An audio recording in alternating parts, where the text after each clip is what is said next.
శుభమస్తు. శ్రీకాంతాజ కళ్యాణ నిధజే నిధయేర్థినాం శ్రీవేంకట నివాసాయ శ్రీనివాసాయ మంగళం.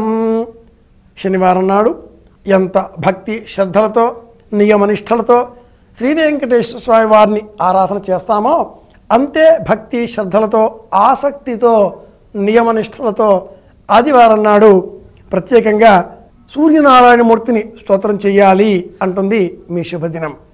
అయితే ఈ ఆదివారానికి ఒక ప్రత్యేకత ఉంది. అది పుత్ర గణపతి వ్రతం.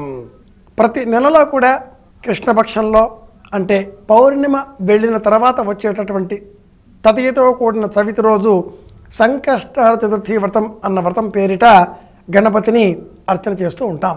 అదే క్రమంలో శుక్లపక్షంలో కూడా అంటే అమావాస్య వెళ్ళిన తర్వాత వచ్చేటటువంటి తదియతో కూడిన చవితి ఆ రోజున గణపతిని ప్రతి నెల ఒక్కొక్క నెలలో ఒక్కొక్క గణపతి పేరిట 12 నెలలకు 12 గణపతి వ్రతాలను ముద్గల పురాణం వర్ణిస్తుంది.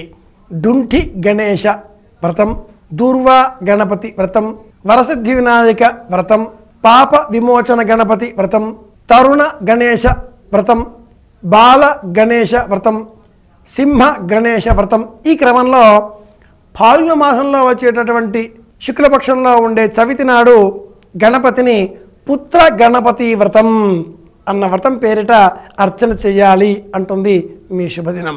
ఈ ఆదివారం నాడు చవితి తిథి రావడం చేత ఇది మరింక విశేషాన్ని సంతరించుకున్నది. ఆదివారానికి భానువారము అని వేరు.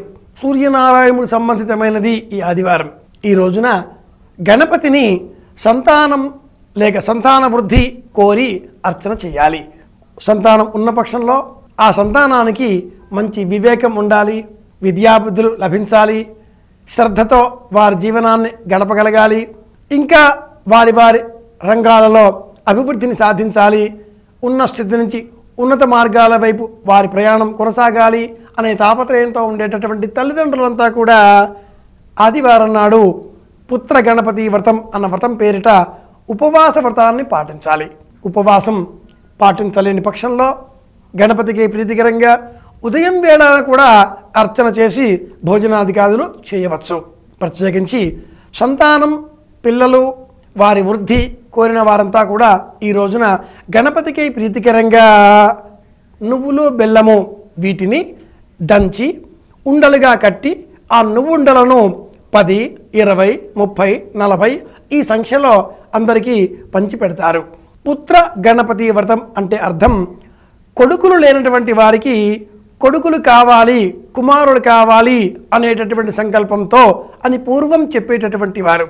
ఆధునిక కాలానికి యుగ ధర్మానికి అనుసరించి కొడుకైనా కూతురైనా ఒక్కటే అని చెప్పుకోవాలి. ఇంకా శాస్త్రపరంగా చెప్పాలి అంటే కూతురే విశేషం.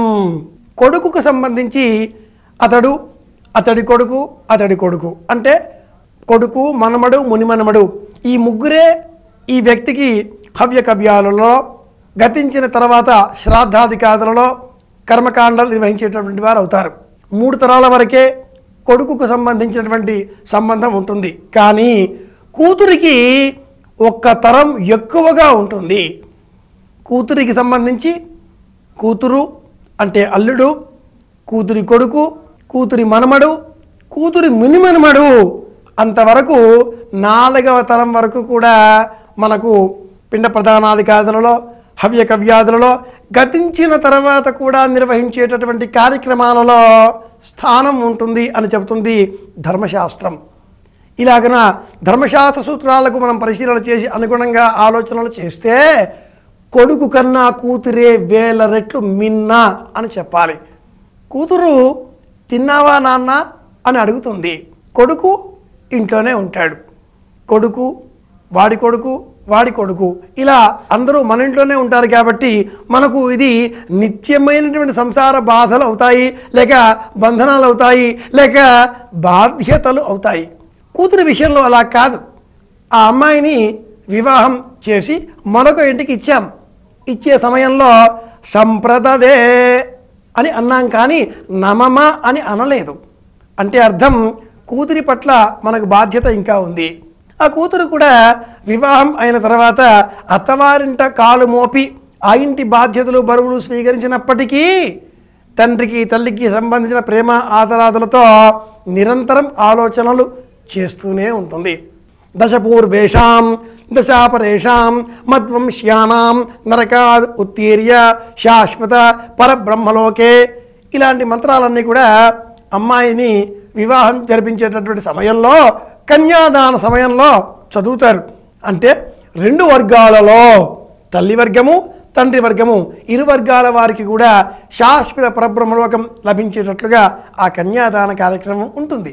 ఇటువంటి మహత్తరమైనటువంటి పరిస్థితులలో కన్యాదానం 16 దానాలలో గొప్పదైన దానం నిర్వహించేటటువంటి అవకాశం కూతురు ఉంటేనే లభిస్తుంది.